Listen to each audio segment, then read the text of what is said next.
magandang araw po sa inyong lahat. Muli po nandito na naman po tayo sa ating programa. At syempre, binabati po natin lahat ng ating mga kababayan, no? Okay, sa araw ito, ipag-uusapan po natin ito pong panibago na namang mga ginagawa pong katarantaduhan na mga estilo nitong ating mga kalaban para lamang po masiguro na mapabaksak nila ang administrasyong Marcos, no? Yan po ang katotohanan, mga minamahal ko mga kababayan. Sa totoo lang, ako po ay natatawa na lang po sa mga taong ito, lalong-lalo na po dito kay Atty. Baligod, no? Na kung saan kitang-kita po yung kanyang mga kasinungalingan, mga minamahal ko mga kababayan, no? Kitang-kita po yung kanyang mga kasinungalingan. Kung maalala nyo po mga kababayan, nitong mga kahapon yata, in-interview po siya. Abay, aminado po siya sa kanyang katarantaduhan na yung kanyang ginagawang kalokohan na yan ay may mga nadadamay na tao na wala naman talagang kasalanan. Alam nyo, sa mga tanong po ng ilan nating mga kababayan, lalong-lalo na ng ilang mga mambabatas at ng ilang mga media, lumilitaw po na itong si Baligod ay tila hindi yata gising habang ginagawa niya yung mga ganung bagay. Mukhang natutulog itong abogadong ito sa pansitan. Sa totoo lang, abay idamay ba naman niya si Senador Leila de Lima o si Representative de Lima sa isang usapin na kung saan nasa kulungan pa siya. At alam niyo mga kababayan, ang nakakatawa pa dito, sa totoo lang pabiro nyo, saka nakakita nakakulong. Tapos, bibigyan ng mali-malitang pera. Ganun ba yon? Pwede ba yon? Abay, mukhang pinapasakay po tayo ng mga ito sa kanilang mga katarantaduhan. Saka nakakita ng gano'n, abay gusto nilang palabasin na itong si Leila de Lima ay malapit sa puso ni Pangulong Ferdinand Marcos Jr. Kung malapit yan, bakit hindi ibinigay sa kanya yung pagiging DILG secretary? Diba? Samantalang alam naman natin na napakahusay nitong naging napakahusay po ni Leila de Lima bilang secretary po ng DILG. Tama? Oo. Kung totoo lang, yung yung sinasabi nila.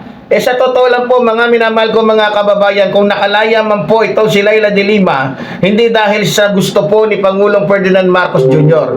Kung hindi, dumating po talaga yung punto na talagang siya ay lalaya dahil napatunayan po na ang lahat ng mga inakusa sa kanya ay hindi naman totoo. At lahat po yun mga kababayan ay gawa-gawa lamang po. No? So alam nyo mga kababayan, ang nakakalungkot pa dito, etong bagong pakulo nila, itong bagong drama nila mga kababayan, ay kung sino-sino na lang po ang kanilang mga dinadamay. Sa totoo lang, pati po si Boying Rimulya ay sinali po ng mga loko-lokong ito.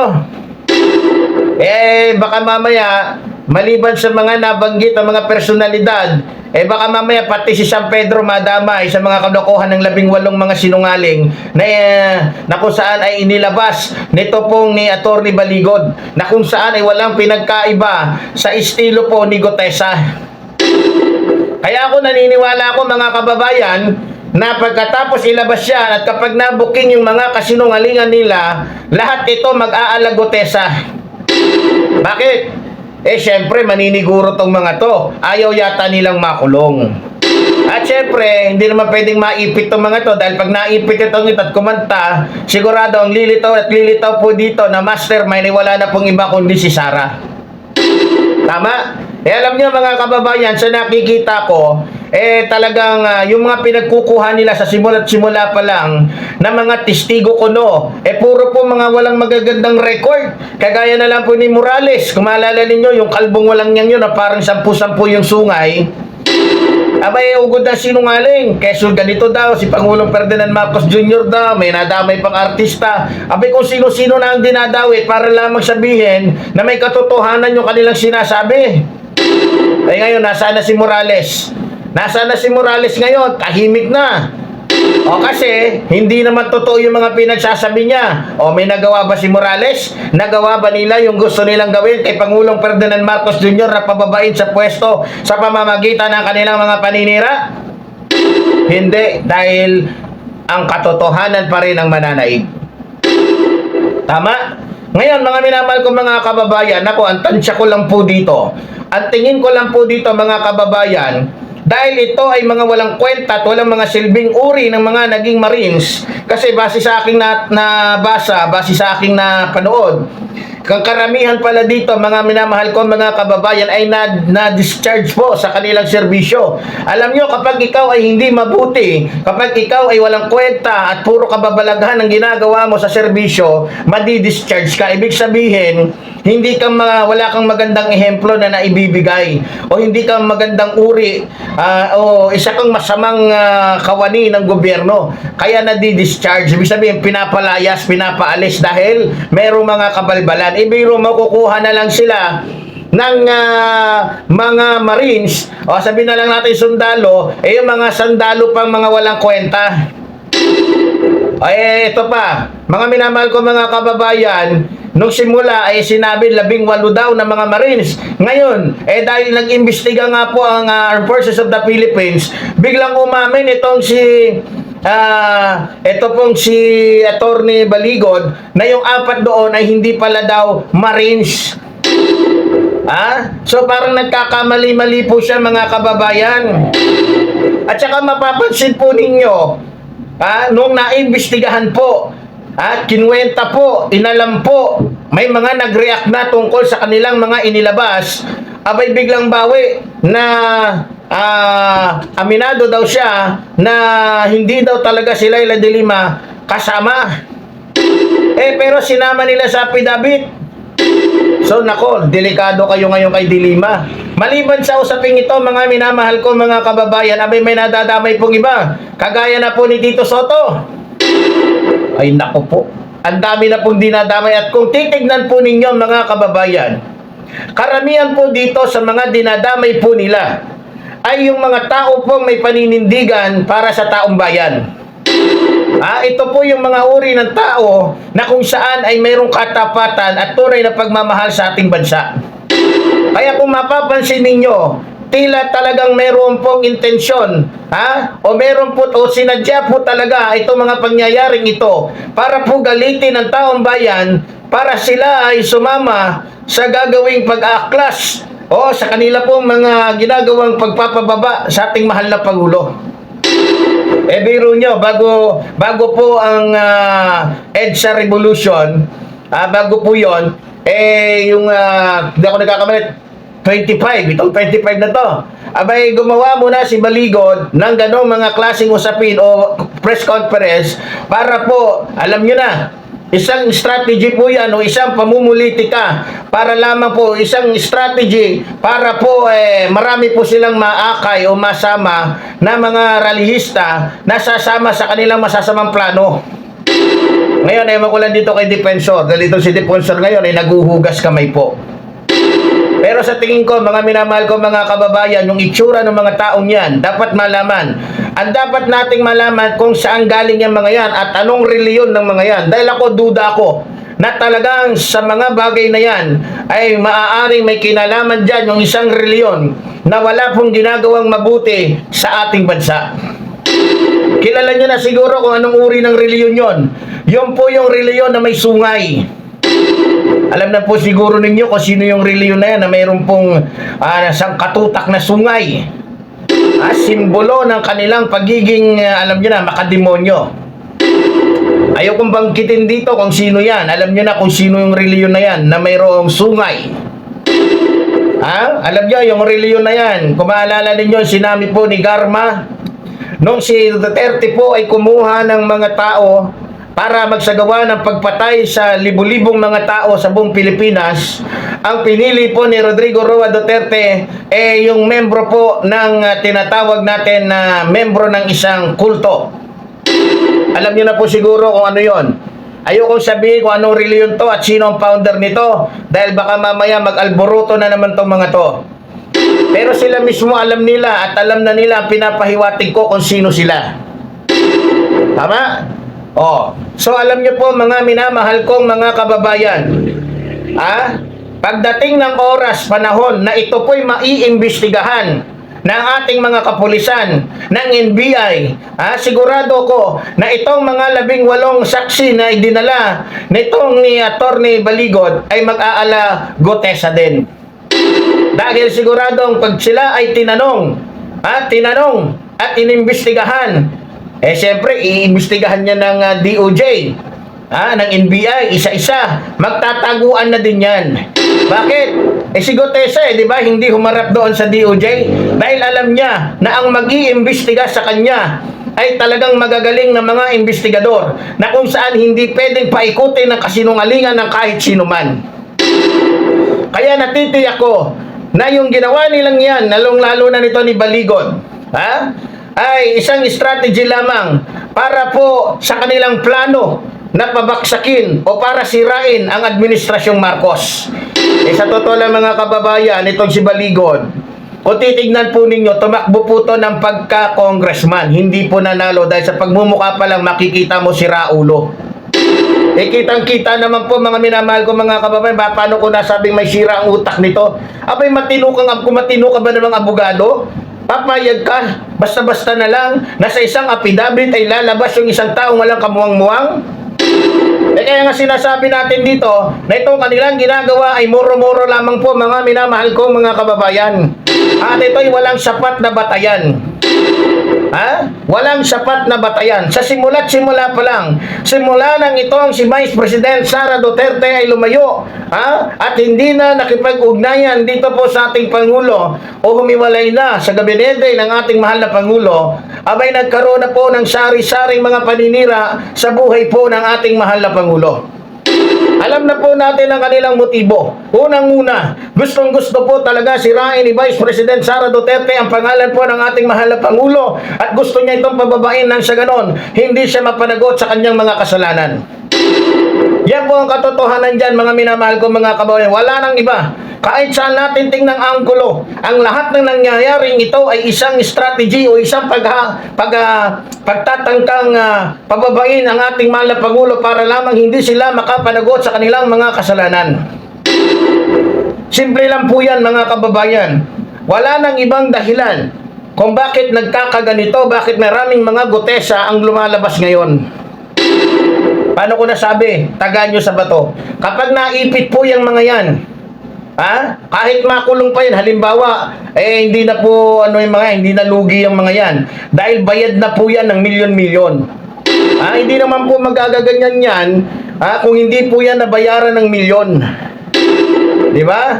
Sa totoo lang, kung ako naman ang tatanungin ninyo, dahil yan ay mga bayad na, kahit magtago sa kabundukan niyang mga yan, katulad po nito ni Gutesa, hindi po mahihirapan ng mga yan. Dahil malamang, mababa na sa 3 milyon ang binayad sa bawat isa dyan. Diba? Mababa na. Hindi nyo si Gutesa. Alam ko, yung paglabas ni Gutesa, yun ay bayad. Kaya kahit magtago si Gutesa, may makakain siya kahit pa 10 taon siya magtago. Tama? Hindi na lugi ang mga yan. Kaya pag nalaman ng mga yan, na mayroon na silang kumbaga mayroon na alam ang NBI na yung kanilang mga sinasabi pawang paninira lamang, magtatakasan na yung mga yan at hindi na makikita. Mag-aalagotesa na naman. Alam nyo, sa nangyayaring ito, dapat po maintindihan natin at gusto kong ipaalam sa inyo mga kababayan na yung mga 18 mga personas na yan na kanilang iniharap sa presko nito ni Baligod ay mga taong walang mga kredibilidad. Paano ko nasabi mga minamahal ko mga kababayan? Saan ka nakakita na magsasalita putol-putol? Imbis na sasagutin na lang niya, ipapasa pa niya doon sa isa. Kapag yung isa ay medyo hindi marunong magsalita at parang wala sa sarili, aagawin ito ni Atty. Baligod yung mic at siya ang sasagot. Mga kababayan, mukhang scripted, mukhang si Atty. Baligod ang nakakaalam ng lahat ng kanilang mga sasabihin. Mukhang sila ay isang, kumbaga para silang mga palamuti na lang sa mga kasinungalingan nitong ni Atty. Baligod. Kaya nga mga kababayan, itong si Atty. Baligod, sa totoo lang, sa itsura pa lang nito, wala po akong tiwala sa attorney na ito. Sa totoo lang, wala akong tiwala sa attorney na ito. kung ako po ang inyong tatanungin, dapat po ang unang imbestigahan dito ay ito pong si Atty. Baligod. Bakit? Kitang-kita po sa kanyang mga mata. Kitang-kita po sa kanyang mga kilos, sa kanyang mga salita na punong-puno ng kasinungalingan, scripted ang lahat ng kanyang mga sinasabi. At tila malayo din ang kanyang pananaw, tila nananaginip siya ng gising. No? Kaya Atty. Baligod, mag-ingat ka. Masyado na ninyong pinupuno, masyado na ninyong sinasagad ang pasyensya ni Pangulong Ferdinand Marcos Jr. Tulad ng sinabi ko, may kasabihan tayo, kung maaalala ninyo yung sinabi ni Fernando Po Jr., pag napuno ang salok, ay kailangan ng kalusin. Kaya dito kay Atty. Baligod, alam namin na yung ginagawa mong yan ay meron niyang bayad.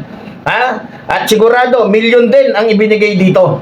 Hindi naman magagaganyan to At saka alam din natin na kaya nagagaganyan to dahil meron din po itong personal na interes. Gusto yatang magkaroon ng kapangyarihan.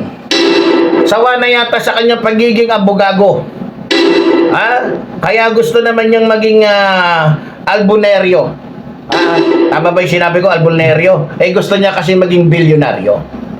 Kaya ayaw niya na maging abogado.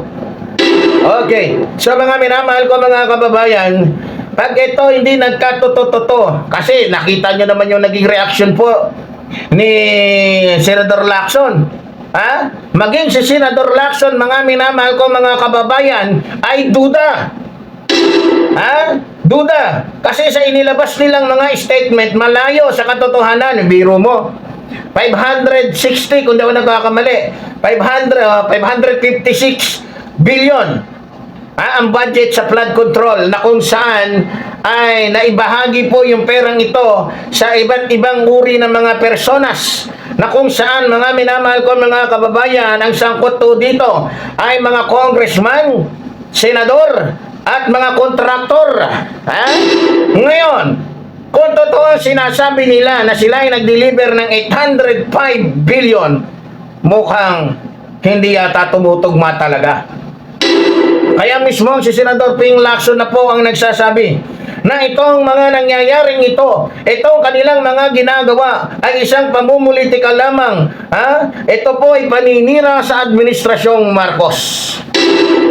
Biro nyo, ito namang si Amy Marcos. Tingnan nyo mga kababayan, akala mo kung sinong matuwid. Gusto agad na mag-conduct ng ganito, ganyan. Mga minamahal ko mga kababayan, naali mo, akala mo'y napakalinis. Alam nyo, magkakaalaman yan.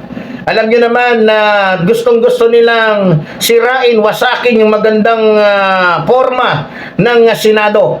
Ayaw nilang nandiyan dyan si Soto pati si Lacson. Dahil siguradong sasang-ayon si Lacson maging itong si Soto na ma-impeach itong si Sara Duterte nang sa ganon malaman ng taong bayan ang katotohanan kung ilan talaga ang nilalaman ng mga bank account nitong ni Sara Duterte. Kaya sikat na sikat sila mga minamahal ko mga kababayan na hindi matuloy yung impeachment na yan. Kaya sa pamamagitan nito, sila po ay gumagawa na parang mga desperadong ato. Alam mo ba yung ato? Sila yung uri ng aso na talagang mga ato talaga. Mga kababayan, sa totoo lang, ako'y awang-awa na dito sa mga ito. Dahil siguradong ang kasasapitan ng mga ito ay talaga grabe. Alam nyo, sa totoo lang, nakita ko naman kaya ginagamit ni Sara Duterte itong mga ito. Dahil wala na din naman alam kasi ni Sara Duterte, kapag natuklasan din naman na ang nagbayad sa mga ito ay si Sara Duterte, quits pa din. Hindi na kailangan managot si Sara Duterte dahil dun sa kanyang mga kaso, sa plunder pa lang, sa malversation pa lang, sagasa na yan. Kung sakaling mapatunayan, sagasa na po yan. Kaya naniniwala ko na itong ginagawa ng mga ito, dahil po yan sa pagiging desperada na po ni Vice President Sara Duterte, para po hindi matuloy yung impeachment laban sa kanya dahil malalaman ng taong bayan yung matagal na nilang tinatago. Diba? Malalaman na ng taong bayan yung matagal na nilang inililihim, lalo na sa kanilang mga supporter. So ngayon, mga minamahal ko mga kababayan, yamang nalang din na sila ay nagsimula ng kaguluhang ito. Natitiyak ko na kapag si Pangulong Ferdinand Marcos Jr. ay kumasa at pinatulan sila, lintik lang ang walang ganti. Yan ang masasabi ko. Lintik lang ang walang ganti sa ginagawa ninyo. Sumusobra na kayo. Sumusobra na kayo. Sagad na ang mga kahayupan ninyo. Sagad na yung mga kasinungalingan ninyo. Sagad na yung mga panggugulo ninyo. Sagad na yung ginagawa ninyo panloloko sa taong bayan. Di na ako magtataka kung bakit darating ang panahon, isa-isang dadampot itong mga ito. Kaya kung ako kay Pangulong Ferdinand Marcos Jr., hindi ko sinasabing mag-ala Duterte ka. Ang sinasabi ko sa iyo, ipakita mo na isa kang matapang na Pangulo na hindi pwedeng laruan lamang ang iyong pagkatao ng kahit sino. Hindi kami papayag bilang mga naniniwala sa iyo na basta-basta mo na lang hahayaan na tapakan babuyin ng kahit sino ang pangalan mo. Kaya nga tayo nagsasalita dito dahil ako mismo ay nasasaktan sa ginagawa nila kay Pangulong Ferdinand Marcos Jr. maging sa ilang mga politiko na talagang gumaganap lamang ng kanilang mga trabaho at naglilingkod sa taong bayan. Ang gusto po kasi ni Sara Duterte na mamuno sa Senado, sa Kongreso, ay yung kasundo niya. Kasundo niya sa lahat ng kanyang mga masasamang plano. Kaya isa lang naman masasabi ko, kahit anong mga kadramahan na gawin ninyo, lulutang at lulutang pa rin ang katotohanan. Maraming beses na kayong gumawa ng kahit anong mga peking, mga ganito, ganyan. Hindi tumalab yung video ninyo kay Pangulong Ferdinand Marcos Jr. Ngayon, nandito na naman, biro nyo. Kahit anong gawin nila, mga minamahal ko mga kababayan, kagaya ng picture na to. Ganun na ganun Naalala ninyo? Di ba? Nung lumabas si Gutesa, may mga maleta daw ganito, may maletang ganyan. Abay, etong 18, walang iniwan sa naging diskarte po ni Gutesa. Kaya masasabi ko, itong mga to, mga Gutesa din tong mga to. At sigurado ko kung paano si Gutesa ay bigla na lang nawala nung nalaman niyang iimbestigahan na siya lang kasama yung NBI, hindi na nagpakita. Bakit? Wala nang aalalay sa kanya dahil alam niya to sa sarili niya na wala naman talagang ganon. Kaya nga lumayo si Gutesa, hindi na nagpakita dahil alam niya na hindi niya masasagot at siguradong malilito siya, hindi niya alam ang gagawin niya. Kaya yun na lang ang tanging paraan nila na ililitaw tapos itatago. Kaya ako hindi na ako magtataka kung ito ay bigla na lamang mawawala. Diba? Kaya kayong mga Gutesa, paldo na tong mga to, mga minamahal ko mga kababayan. Paldong-paldo na tong mga to. Kahit magtago pa ng 20 years tong mga to, buhay na tong mga to. At malamang, masayang ginagastos na ng pamilya nito yung perang tanggap nila mula sa isa ring politikong sagad sa kasamaan. Ganun pa man, mga minamahal ko mga kababayan, tayo ba'y patuloy na maglilingkod sa taong bayan at patuloy na sasaliksik, patuloy na magsasalita laban sa mga kasamaan. Mga minamahal ko mga kababayan, muli nandito po ang inyong lingkod upang ako ay magiging tagapagsalita po ni Pangulong Ferdinand Marcos Jr. at magkikipaglaban para sa kanya. So muli po, tulad po ng sinasabi ng inyong lingkod, mabuhay po ang ating inang bayan, mabuhay po nagmamahal sa ating inang bayan. Maraming salamat po.